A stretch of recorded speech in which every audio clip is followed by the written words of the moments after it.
जीवन का लक्ष्य क्या है? ऐसा लगता है इस संसार में हम अनजाने ही प्रकट हो गए और विभिन्न कारणों से इसमें रम गए हैं। हमें यह संसार इतना पसंद आने लगा है कि हम हर संभव तरीके से जीवन को बनाए रखना चाहते हैं। जब से हम इंद्रियों का प्रयोग करना सीखते हैं, तब से इस शरीर को ही मैं मानने लगते हैं और 5 इंद्रियों आँख, नाक, कान, जिह्वा एवं त्वचा द्वारा आनंद ढूंढने लगते हैं। रूप से हमें आनंद के लिए अन्य प्राणियों अथवा वस्तुओं की आवश्यकता होती है। अतः हमारी दूसरों पर निर्भरता बढ़ती है और यह पर निर्भरता मन में कृपणता एवं खिन्नता के भाव पैदा करती है। जिस प्रकार हमारा जन्म हुआ, उसी प्रकार मृत्यु भी अनजाने ही आ जाती है। मृत्यु भला क्यों हमारे जीवन की चाह की परवाह करने लगी, वह तो बस आ जाती है। जीवन भर जिस शरीर को हम अपना मानते हैं और इसी की साज सज्जा और रक्षा में लगे रहे, उसे मृत्यु का अनायास ही छीन लेता है। जीवन के उपरोक्त 2 पहलू, जन्म और मृत्यु की घटनाएं, हमारे शाश्वत आनंद एवं अमरत्व की इच्छा से संबंधित है। प्राचीन काल से मानव इस दोनों लक्ष्यों को प्राप्त करने के तरीके खोजता रहा। बुद्धिमान पुरुषों ने इन दोनों इच्छाओं की पूर्ति हेतु निश्चय किया कि दिव्य प्रेम द्वारा आनंद एवं आत्मज्ञान द्वारा अमरत्व की प्राप्ति होगी। प्रेम क्या है? किन्हीं 2 प्राणियों के मध्य निम्नलिखित 3 स्थितियां संभव हैं। पहली, एक प्राणी दूसरे को बिना अपेक्षा के देता ही देता है। दूसरी, दोनों के मध्य संबंध लेन देन पर आधारित है। तीसरा, एक प्राणी दूसरे से लेता ही लेता है, कभी बिना स्वीकारित या अधिकार भाव से। प्रथम स्थिति में प्रेम आनंद का आधार बन जाता है तथा दूसरी स्थिति में दोनों मध्य व्यावसायिक प्रेम, जिसमें दोनों अपने अपने स्वार्थ में रत रहते हैं। तीसरा स्थिति में तो स्वार्थ ही स्वार्थ है। अंत में इस संबंध में असंतुष्टि पैदा हो जाती है। सच्चे आनंद को पाने की तरकीब यह है कि सभी से हमारा प्रेम दिव्य भाव की श्रेणी का हो। इसी के लिए भेदभाव की सभी दीवारें, धर्म, संपदा, जाति, प्रांति, धन दौलत, स्त्री पुरुष आदि गिराना आवश्यक है। इसके लिए पढ़े लिखे होने की आवश्यकता नहीं, जैसे संत कबीर। बस इसके लिए तो सभी परिस्थितियों को सहनशीलता की काफ़ी आवश्यकता है, क्योंकि उसके समुदाय के लोग ही उसे विरुद्ध हो जाते हैं और उन्हें ही कटाक्ष एवं दुख प्राप्त होने की संभावना रहती है। प्रातः ऐसा मनुष्य मानव सेवा अपना लेता है और जो कि दिव्य आनंद का स्रोत है। जहाँ तक अमरत्व का प्रश्न है, वह एक शरीर का नहीं जो होता, क्योंकि जन्म से ही इसमें परिवर्तन होता रहता है। इस शरीर की शुरुआत तो इसका अंत ही भी। जब यह काया धत्व हो जाती है, किन्हीं विधियों द्वारा शरीर के अस्तित्व को तो बढ़ाया जा सकता है, पर यह अमर नहीं हो सकता। यह तो आत्मा है जो शाश्वत है। इसको आत्म अनुसंधान द्वारा निम्नलिखित 2 विधियों द्वारा जाना जा सकता है। एक अमर तत्व जो इस शरीर में मौजूद है तथा जिसकी तुलना संसार में किसी से भी नहीं की जा सकती। वह तत्व जीव अजीवता सभी में समाया हुआ है। इसको योगाभ्यास द्वारा मन में मूर्तिमान किया जाता है, परंतु इसमें सफलता की कोई समय सीमा नहीं है। दूसरा, आत्मज्ञान बिना इच्छा के या तो प्रभु कृपा से अथवा पूर्व जन्म के अभ्यास के कारण हो सकता है। यह किसी भी तरह हो साधक स्पष्ट रूप से अपनी आत्मा को अमर और अपरिवर्तन समझ सकता है। आत्मा दर्शन में हम कुछ देखते हैं, क्योंकि हमारी इंद्रियां उस समय उपस्थित नहीं होती, अतः एवं इसके वर्ण करना असंभव है। लेकिन इसके गुण धर्म भगवान से मेल खाते हैं, जिसका वर्णन संसार के सभी धर्मों से मिलता है। भगवान एक आत्मा के बीच के संबंध की तुलना सूर्य एवं उसकी किरणें, समुद्र एवं उसकी लहरें आदि से की जाती हैं। दोनों का अस्तित्व एक दूसरे से मान सकते हैं। भगवत भक्ति के 3 सोपान हैं: बुद्धिमानी, दृढ़ संकल्प एवं आश्रय। अपने अनुभव तथा दूसरों के अनुभव से हम बुद्धिमानी बढ़ा सकते हैं। यदि किसी बच्चे को नितांत एकांत में रखा जाए तो वह न तो कोई भाषा बोल पाता और न ही व्यवहारिक ज्ञान सीखता है। अतः हमें ऐसे अनुकूल एवं प्रतिकूल वातावरण की आवश्यकता होती है जिसमें हम कुछ सीख सकें। कोई भी आध्यात्मिक सांसारिक घटना का तात्पर्य हम अपनी बुद्धि से लगाते हैं, जो कि एक आशंकित हो सकती है। निरपेक्ष सत्य हमारी बुद्धि एवं ज्ञान से परे है। अतः एवं अपनी रुचि के क्षेत्र में अधिक जानकारी के लिए हमें बुद्धिमान के पास जाना चाहिए और इससे दोनों को लाभ होता है। चूँकि आत्मिकता सांसारिकता के विपरीत एवं उचित समय पर भगवान साधु मार्गदर्शन से मिलाता है। सच्चे साधकों का मार्गदर्शन करना में इसकी प्रतिज्ञा में विश्व जमाना इनका मुख्य कारण होता है। जब हमें ऐसे मार्गदर्शन नहीं करते तब हमें अपने हृदय से बुराइयों को हटाते रहे, बाकी भगवान पर छोड़ दे। भगवान या उसके प्रतिनिधि हमें तात्विक दृष्टि से कोई भेद नहीं है, सिर्फ नाम मात्र का है। इससे सिद्ध होता है कि अस्तित्व का सिद्ध उद्देश्य भक्ति द्वारा प्रेम की प्राप्ति और आत्मज्ञान द्वारा अमरत्व की प्राप्ति इस जीवन के मुख्य उद्देश्य हैं। जीवन का लक्ष्य क्या है? ऐसा लगता है कि इस संसार में हम अनजाने ही प्रकट हो गए और विभिन्न कारणों से इसमें रम गए हैं। हमें यह संसार इतना पसंद आने लगा है कि हम हर संभव तरीके से जीवन को बनाए रखना चाहते हैं। जब से हम इंद्रियों का प्रयोग करना सीखते हैं तब से इस शरीर को ही मैं मानने लगते हैं और 5 इंद्रियों आँख, नाक, कान, जिह्वा एवं त्वचा द्वारा आनंद ढूंढने लगते हैं। रूप से हमें आनंद के लिए अन्य प्राणियों अथवा वस्तुओं की आवश्यकता होती है। अतः हमारी दूसरों पर निर्भरता बढ़ती है और यह पर निर्भरता मन में कृपणता एवं खिन्नता के भाव पैदा करती है। जिस प्रकार हमारा जन्म हुआ उसी प्रकार मृत्यु भी अनजाने ही आ जाती है। मृत्यु भला क्यों हमारे जीवन की चाह की परवाह करने लगी, वह तो बस आ जाती है। जीवन भर जिस शरीर को हम अपना मानते हैं और इसी की साज सज्जा और रक्षा में लगे रहे, उसे मृत्यु का अनायास ही छीन लेता है। जीवन के उपरोक्त 2 पहलू जन्म और मृत्यु की घटनाएं हमारे शाश्वत आनंद एवं अमरत्व की इच्छा से संबंधित है। प्राचीन काल से मानव इस दोनों लक्ष्यों को प्राप्त करने के तरीके खोजता रहा। बुद्धिमान पुरुषों ने इन दोनों इच्छाओं की पूर्ति हेतु निश्चय किया कि दिव्य प्रेम द्वारा आनंद एवं आत्मज्ञान द्वारा अमरत्व की प्राप्ति होगी। प्रेम क्या है? किन्हीं 2 प्राणियों के मध्य निम्नलिखित 3 स्थितियां संभव हैं। पहली, एक प्राणी दूसरे को बिना अपेक्षा के देता है।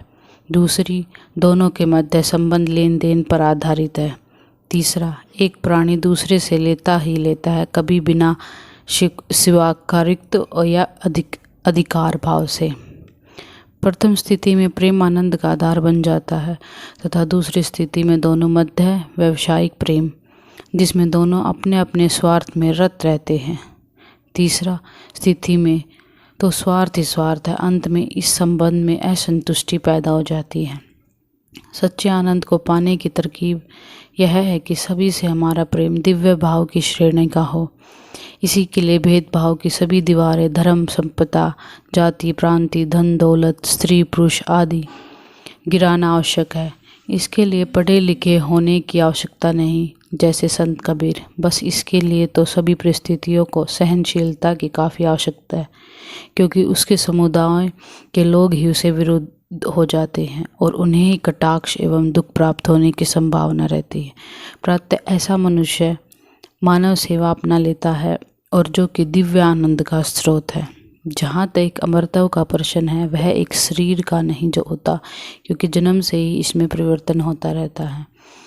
इस शरीर की शुरुआत तो इसका अंत ही भी। जब यह काया धत्व हो जाती है, किन्हीं विधियों द्वारा शरीर के अस्तित्व को तो बढ़ाया जा सकता है, पर यह अमर नहीं हो सकता। यह तो आत्मा है जो शाश्वत है। इसको आत्म अनुसंधान द्वारा निम्नलिखित 2 विधियों द्वारा जाना जा सकता है। एक अमर तत्व जो इस शरीर में मौजूद है तथा जिसकी तुलना संसार में किसी से भी नहीं की जा सकती। वह तत्व जीव अजीवता सभी में समाया हुआ है। इसको योगाभ्यास द्वारा मन में मूर्तिमान किया जाता है, परंतु इसमें सफलता की कोई समय सीमा नहीं है। दूसरा, आत्मज्ञान बिना इच्छा के या तो प्रभु कृपा से अथवा पूर्व जन्म के अभ्यास के कारण हो सकता है। यह किसी भी तरह हो साधक स्पष्ट रूप से अपनी आत्मा को अमर और अपरिवर्तन समझ सकता है। आत्मा दर्शन में हम कुछ देखते हैं क्योंकि हमारी इंद्रियां उस समय उपस्थित नहीं होती, अतः एवं इसके वर्ण करना असंभव है, लेकिन इसके गुण धर्म भगवान से मेल खाते हैं, जिसका वर्णन संसार के सभी धर्मों से मिलता है। भगवान एक आत्मा के बीच के संबंध की तुलना सूर्य एवं उसकी किरणें, समुद्र एवं उसकी लहरें आदि से की जाती हैं। दोनों का अस्तित्व एक दूसरे से मान सकते हैं। भगवत भक्ति के 3 सोपान हैं: बुद्धिमानी, दृढ़ संकल्प एवं आश्रय। अपने अनुभव तथा दूसरों के अनुभव से हम बुद्धिमानी बढ़ा सकते हैं। यदि किसी बच्चे को नितांत एकांत में रखा जाए तो वह न तो कोई भाषा बोल पाता और न ही व्यवहारिक ज्ञान सीखता है। अतः हमें ऐसे अनुकूल एवं प्रतिकूल वातावरण की आवश्यकता होती है जिसमें हम कुछ सीख सकें। कोई भी आध्यात्मिक सांसारिक घटना का तात्पर्य हम अपनी बुद्धि से लगाते हैं, जो कि एक आशंकिक हो सकती है। निरपेक्ष सत्य हमारी बुद्धि एवं ज्ञान से परे है। अतः एवं अपनी रुचि के क्षेत्र में अधिक जानकारी के लिए हमें बुद्धिमान के पास जाना चाहिए और इससे दोनों को लाभ होता है। चूँकि आत्मिकता सांसारिकता के विपरीत एवं उचित समय पर भगवान मार्गदर्शन से मिलाता है। सच्चे साधकों का मार्गदर्शन करना एवं इसकी प्रतिज्ञा में विश्व जमाना इनका मुख्य कारण होता है। जब हमें ऐसे मार्गदर्शन नहीं करते तब हमें अपने हृदय से बुराइयों को हटाते रहे, बाकी भगवान पर छोड़ दे। भगवान या उसके प्रतिनिधि हमें तात्विक दृष्टि से कोई भेद नहीं है, सिर्फ नाम मात्र का है। इससे सिद्ध होता है कि अस्तित्व का सिद्ध उद्देश्य भक्ति द्वारा प्रेम की प्राप्ति और आत्मज्ञान द्वारा अमरत्व की प्राप्ति इस जीवन के मुख्य उद्देश्य हैं। जीवन का लक्ष्य क्या है? ऐसा लगता है कि इस संसार में हम अनजाने ही प्रकट हो गए और विभिन्न कारणों से इसमें रम गए हैं। हमें यह संसार इतना पसंद आने लगा है कि हम हर संभव तरीके से जीवन को बनाए रखना चाहते हैं। जब से हम इंद्रियों का प्रयोग करना सीखते हैं तब से इस शरीर को ही मैं मानने लगते हैं और 5 इंद्रियों आँख, नाक, कान, जिह्वा एवं त्वचा द्वारा आनंद ढूंढने लगते हैं। रूप से हमें आनंद के लिए अन्य प्राणियों अथवा वस्तुओं की आवश्यकता होती है। अतः हमारी दूसरों पर निर्भरता बढ़ती है और यह पर निर्भरता मन में कृपणता एवं खिन्नता के भाव पैदा करती है। जिस प्रकार हमारा जन्म हुआ उसी प्रकार मृत्यु भी अनजाने ही आ जाती है। मृत्यु भला क्यों हमारे जीवन की चाह की परवाह करने लगी, वह तो बस आ जाती है।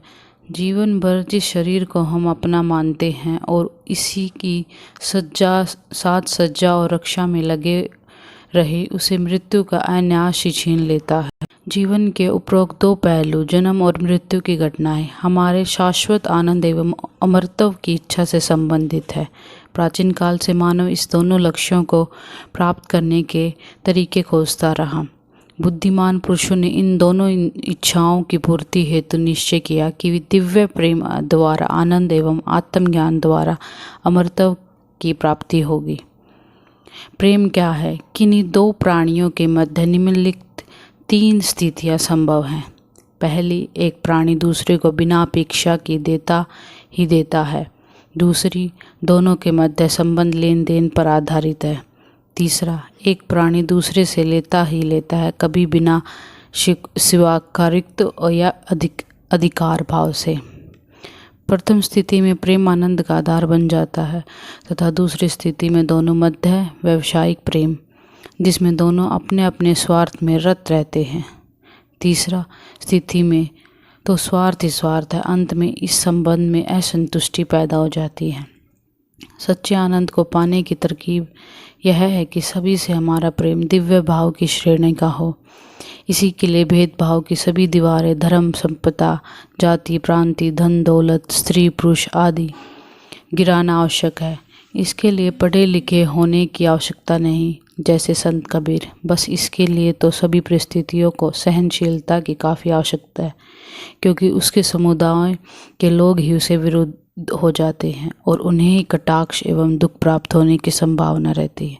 प्रातः ऐसा मनुष्य मानव सेवा अपना लेता है और जो कि दिव्य आनंद का स्रोत है। जहाँ तक अमरत्व का प्रश्न है वह एक शरीर का नहीं जो होता, क्योंकि जन्म से ही इसमें परिवर्तन होता रहता है। इस शरीर की शुरुआत तो इसका अंत ही भी।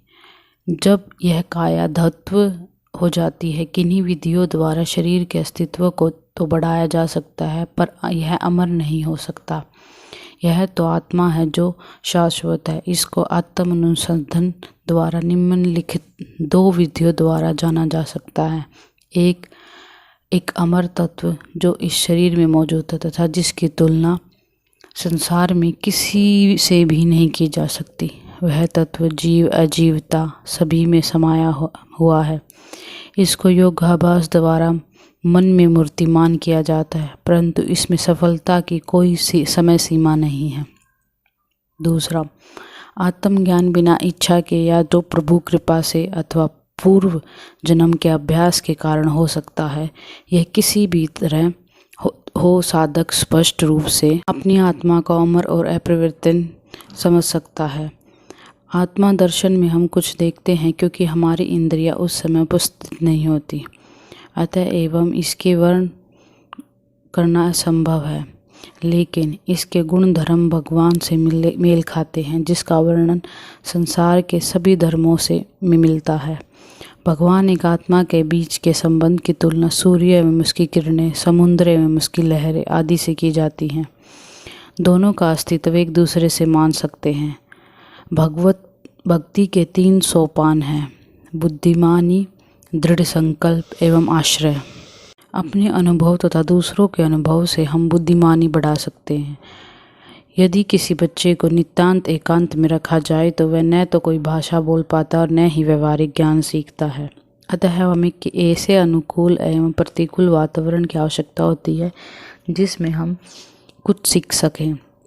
कोई भी आध्यात्मिक सांसारिक घटना का तात्पर्य हम अपनी बुद्धि से लगाते हैं, जो कि एक आशंकिक हो सकती है।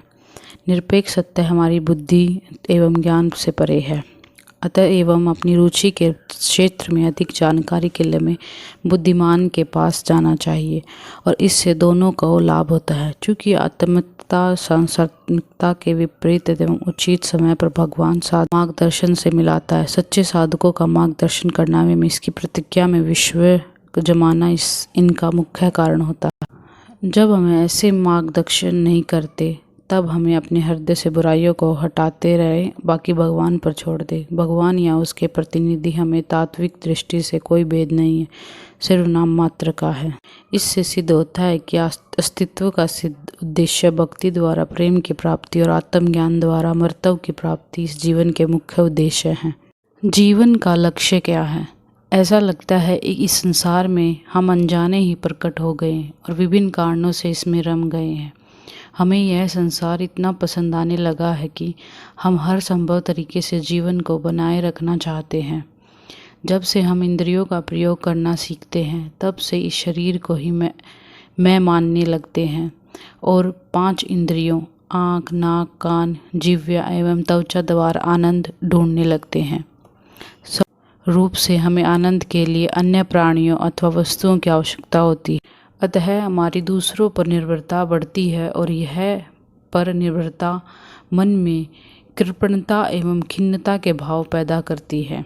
जिस प्रकार हमारा जन्म हुआ उसी प्रकार मृत्यु भी अनजाने ही आ जाती है। मृत्यु भला क्यों हमारे जीवन की चाह की परवाह करने लगी, वह तो बस आ जाती है। जीवन भर जिस शरीर को हम अपना मानते हैं और इसी की साज सज्जा और रक्षा में लगे रहे, उसे मृत्यु का अनायास ही छीन लेता है। जीवन के उपरोक्त 2 पहलू, जन्म और मृत्यु की घटनाएं, हमारे शाश्वत आनंद एवं अमरत्व की इच्छा से संबंधित है। प्राचीन काल से मानव इस दोनों लक्ष्यों को प्राप्त करने के तरीके खोजता रहा। बुद्धिमान पुरुषों ने इन दोनों इच्छाओं की पूर्ति हेतु निश्चय किया कि दिव्य प्रेम द्वारा आनंद एवं आत्मज्ञान द्वारा अमरत्व की प्राप्ति होगी। प्रेम क्या है? किन्हीं 2 प्राणियों के मध्य निम्नलिखित 3 स्थितियां संभव हैं। पहली, एक प्राणी दूसरे को बिना अपेक्षा के देता ही देता है। दूसरी, दोनों के मध्य संबंध लेन देन पर आधारित है। तीसरा, एक प्राणी दूसरे से लेता ही लेता है, कभी बिना स्वीकारित या अधिकार भाव से। प्रथम स्थिति में प्रेम आनंद का आधार बन जाता है तथा दूसरी स्थिति में दोनों मध्य है व्यावसायिक प्रेम, जिसमें दोनों अपने अपने स्वार्थ में रत रहते हैं। तीसरा स्थिति में तो स्वार्थ ही स्वार्थ है। अंत में इस संबंध में असंतुष्टि पैदा हो जाती है। सच्चे आनंद को पाने की तरकीब यह है कि सभी से हमारा प्रेम दिव्य भाव की श्रेणी का हो। इसी के लिए भेदभाव की सभी दीवारें, धर्म, संपदा, जाति, प्रांति, धन दौलत, स्त्री पुरुष आदि गिराना आवश्यक है। इसके लिए पढ़े लिखे होने की आवश्यकता नहीं, जैसे संत कबीर। बस इसके लिए तो सभी परिस्थितियों को सहनशीलता की काफ़ी आवश्यकता है, क्योंकि उसके समुदाय के लोग ही उसे विरुद्ध हो जाते हैं और उन्हें ही कटाक्ष एवं दुख प्राप्त होने की संभावना रहती है। प्रातः ऐसा मनुष्य मानव सेवा अपना लेता है और जो कि दिव्य आनंद का स्रोत है। जहाँ तक अमरत्व का प्रश्न है, वह एक शरीर का नहीं जो होता, क्योंकि जन्म से ही इसमें परिवर्तन होता रहता है। इस शरीर की शुरुआत तो इसका अंत ही भी। जब यह काया धत्व हो जाती है, किन्हीं विधियों द्वारा शरीर के अस्तित्व को तो बढ़ाया जा सकता है, पर यह अमर नहीं हो सकता। यह तो आत्मा है जो शाश्वत है। इसको आत्म अनुसंधान द्वारा निम्नलिखित 2 विधियों द्वारा जाना जा सकता है। एक अमर तत्व जो इस शरीर में मौजूद है तथा जिसकी तुलना संसार में किसी से भी नहीं की जा सकती। वह तत्व जीव अजीवता सभी में समाया हुआ है। इसको योगाभ्यास द्वारा मन में मूर्तिमान किया जाता है, परंतु इसमें सफलता की कोई समय सीमा नहीं है। दूसरा, आत्मज्ञान बिना इच्छा के या तो प्रभु कृपा से अथवा पूर्व जन्म के अभ्यास के कारण हो सकता है। यह किसी भी तरह हो साधक स्पष्ट रूप से अपनी आत्मा को अमर और अपरिवर्तन समझ सकता है। आत्मा दर्शन में हम कुछ देखते हैं, क्योंकि हमारी इंद्रियां उस समय उपस्थित नहीं होती, अतः एवं इसके वर्ण करना असंभव है। लेकिन इसके गुण धर्म भगवान से मेल खाते हैं, जिसका वर्णन संसार के सभी धर्मों से मिलता है। भगवान एक आत्मा के बीच के संबंध की तुलना सूर्य एवं उसकी किरणें, समुद्र एवं उसकी लहरें आदि से की जाती हैं। दोनों का अस्तित्व एक दूसरे से मान सकते हैं। भक्ति के 3 सोपान हैं: बुद्धिमानी, दृढ़ संकल्प एवं आश्रय। अपने अनुभव तथा दूसरों के अनुभव से हम बुद्धिमानी बढ़ा सकते हैं। यदि किसी बच्चे को नितांत एकांत में रखा जाए तो वह न तो कोई भाषा बोल पाता और न ही व्यवहारिक ज्ञान सीखता है। अतः हमें ऐसे अनुकूल एवं प्रतिकूल वातावरण की आवश्यकता होती है जिसमें हम कुछ सीख सकें। कोई भी आध्यात्मिक सांसारिक घटना का तात्पर्य हम अपनी बुद्धि से लगाते हैं, जो कि एक आशंकिक हो सकती है। निरपेक्ष सत्य हमारी बुद्धि एवं ज्ञान से परे है।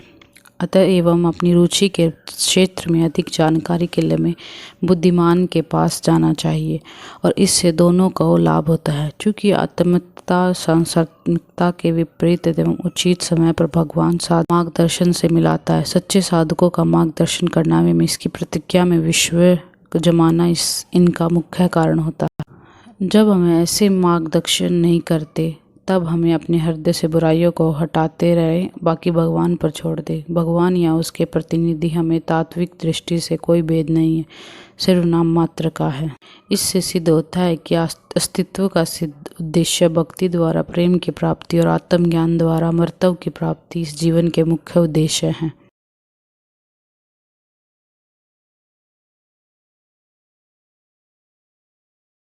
जीवन का लक्ष्य क्या है? ऐसा लगता है कि इस संसार में हम अनजाने ही प्रकट हो गए और विभिन्न कारणों से इसमें रम गए हैं। हमें यह संसार इतना पसंद आने लगा है कि हम हर संभव तरीके से जीवन को बनाए रखना चाहते हैं। जब से हम इंद्रियों का प्रयोग करना सीखते हैं, तब से इस शरीर को ही मैं मानने लगते हैं और 5 इंद्रियों आँख, नाक, कान, जिह्वा एवं त्वचा द्वारा आनंद ढूंढने लगते हैं। रूप से हमें आनंद के लिए अन्य प्राणियों अथवा वस्तुओं की आवश्यकता होती है। अतः हमारी दूसरों पर निर्भरता बढ़ती है और यह पर निर्भरता मन में कृपणता एवं खिन्नता के भाव पैदा करती है। जिस प्रकार हमारा जन्म हुआ उसी प्रकार मृत्यु भी अनजाने ही आ जाती है। मृत्यु भला क्यों हमारे जीवन की चाह की परवाह करने लगी, वह तो बस आ जाती है। जीवन भर जिस शरीर को हम अपना मानते हैं और इसी की साज सज्जा और रक्षा में लगे रहे, उसे मृत्यु का अनायास ही छीन लेता है। जीवन के उपरोक्त दो पहलू, जन्म और मृत्यु की घटनाएं, हमारे शाश्वत आनंद एवं अमरत्व की इच्छा से संबंधित है। प्राचीन काल से मानव इस दोनों लक्ष्यों को प्राप्त करने के तरीके खोजता रहा। बुद्धिमान पुरुषों ने इन दोनों इच्छाओं की पूर्ति हेतु निश्चय किया कि दिव्य प्रेम द्वारा आनंद एवं आत्मज्ञान द्वारा अमरत्व की प्राप्ति होगी। प्रेम क्या है? किन्हीं दो प्राणियों के मध्य निम्नलिखित 3 स्थितियां संभव हैं। पहली, एक प्राणी दूसरे को बिना अपेक्षा के देता ही देता है। दूसरी, दोनों के मध्य संबंध लेन देन पर आधारित है। तीसरा, एक प्राणी दूसरे से लेता ही लेता है, कभी बिना स्वीकारित्व या अधिकार भाव से। प्रथम स्थिति में प्रेम आनंद का आधार बन जाता है तथा दूसरी स्थिति में दोनों मध्य है व्यावसायिक प्रेम, जिसमें दोनों अपने अपने स्वार्थ में रत रहते हैं। तीसरा स्थिति में तो स्वार्थ ही स्वार्थ है। अंत में इस संबंध में असंतुष्टि पैदा हो जाती है।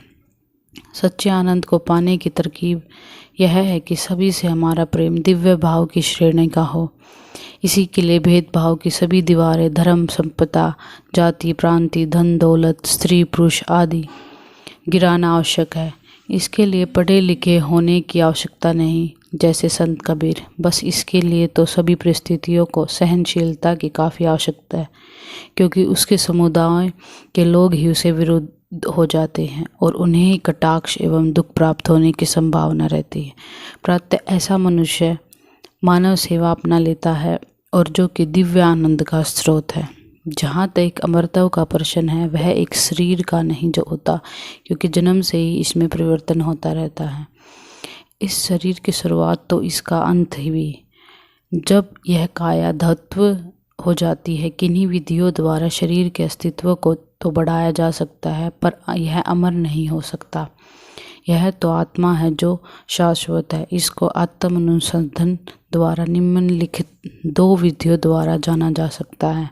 एक अमर तत्व जो इस शरीर में मौजूद है तथा जिसकी तुलना संसार में किसी से भी नहीं की जा सकती। वह तत्व जीव अजीवता सभी में समाया हुआ है। इसको योगाभ्यास द्वारा मन में मूर्तिमान किया जाता है, परंतु इसमें सफलता की कोई समय सीमा नहीं है। दूसरा, आत्मज्ञान बिना इच्छा के या तो प्रभु कृपा से अथवा पूर्व जन्म के अभ्यास के कारण हो सकता है। यह किसी भी तरह हो साधक स्पष्ट रूप से अपनी आत्मा को अमर और अपरिवर्तन समझ सकता है। आत्मा दर्शन में हम कुछ देखते हैं, क्योंकि हमारी इंद्रियां उस समय उपस्थित नहीं होती, अतः एवं इसके वर्ण करना असंभव है। लेकिन इसके गुण धर्म भगवान से मेल खाते हैं, जिसका वर्णन संसार के सभी धर्मों से मिलता है। भगवान एक आत्मा के बीच के संबंध की तुलना सूर्य एवं उसकी किरणें, समुद्र एवं उसकी लहरें आदि से की जाती हैं। दोनों का अस्तित्व एक दूसरे से मान सकते हैं।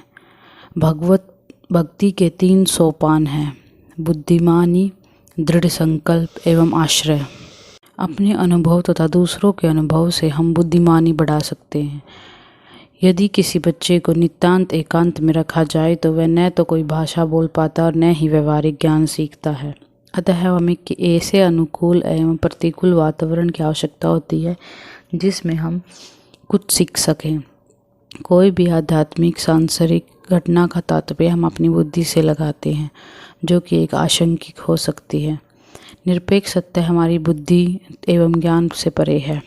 अतः एवं अपनी रुचि के क्षेत्र में अधिक जानकारी के लिए हमें बुद्धिमान के पास जाना चाहिए और इससे दोनों को लाभ होता है। चूँकि आत्मता सांसारिकता के विपरीत एवं उचित समय पर भगवान मार्गदर्शन से मिलाता है। सच्चे साधकों का मार्गदर्शन करना में इसकी प्रतिज्ञा में विश्व जमाना इनका मुख्य कारण होता है। जब हमें ऐसे मार्गदर्शन नहीं करते तब हमें अपने हृदय से बुराइयों को हटाते रहे, बाकी भगवान पर छोड़ दे। भगवान या उसके प्रतिनिधि हमें तात्विक दृष्टि से कोई भेद नहीं है, सिर्फ नाम मात्र का है। इससे सिद्ध होता है कि अस्तित्व का सिद्ध उद्देश्य भक्ति द्वारा प्रेम की प्राप्ति और आत्मज्ञान द्वारा अमरत्व की प्राप्ति इस जीवन के मुख्य उद्देश्य हैं। जीवन का लक्ष्य क्या है? ऐसा लगता है कि इस संसार में